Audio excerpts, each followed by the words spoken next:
Every 69 seconds, someone develops this disease in America. It's the 6th leading cause of death in America and the 5th leading cause of death for citizens 65 and older.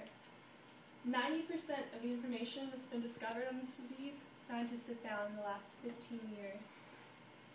Annual costs for this disease add up to $18.3 billion every year.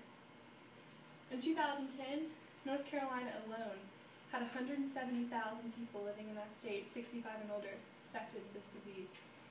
The number is expected to rise to 210,000 by 2025. Who knows how high this number is going to be once we in this room reach that age? What disease am I talking about? If you guessed Alzheimer's disease, you'd be correct. The information I've given you so far is from the Alzheimer's Association, one of the many organizations out there for those to help those affected by Alzheimer's and their family members who better understand it. Today I want to inform you about 3 important aspects that I think you should remember about Alzheimer's disease. First of all, I'm going to talk to you about the definition and description of Alzheimer's, just so you can get some background information on it. Second, I'm going to talk to you about the symptoms and things to look for in someone with Alzheimer's disease. And third, I'm going to talk to you about the diagnosis and treatment options available for those people out there. Now that you know that it's affecting millions of Americans and may one day affect you, let's talk about exactly what it is and what causes it. Alzheimer's is a type of dementia, and according to the National Institute of Aging, which is part of the U.S. National Institute of Health, dementia is the loss of cognitive functioning, thinking, remembering, and reasoning to such an extent that it interferes with a person's daily life and activities. Scientists believe that Alzheimer's attacks brain cells and nerve cells and keeps them from functioning normally in the body, but they still have no definite cause to see exactly how it affects people that have Alzheimer's. According to the Alzheimer's Association, dementia worsens over time, and because Alzheimer's is under this category of dementia, it's known because it worsens at a much faster rate. Symptoms for Alzheimer's include, most commonly, short-term memory loss, and that's usually how they find out that someone has Alzheimer's disease.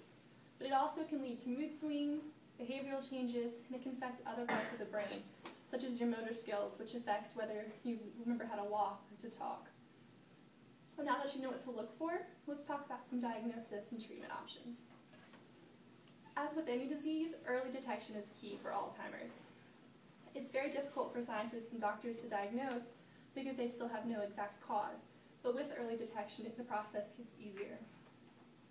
According to the Alzheimer's Association, because this is so difficult to determine an exact cause, 50% of those who meet the criteria for dementia have never been diagnosed properly.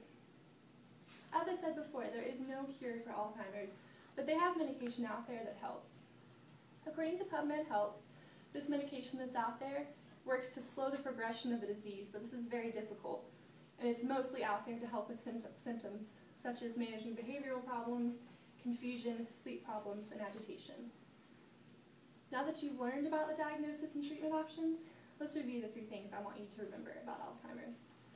First of all, we talked about the definition and description, that Alzheimer's is a type of dementia. Second of all, we talked about symptoms, things to look for such as memory loss, behavioral changes, mood swings. Third, we talked about diagnosis and treatment options available, how there is medication out there that will help with symptoms, but it cannot cure Alzheimer's. Every 69 seconds, someone develops Alzheimer's in America. It's the 6th leading cause of death for Americans of all ages. I hope that now you're better prepared for the possibility that you or someone that you love will be affected in the future by Alzheimer's.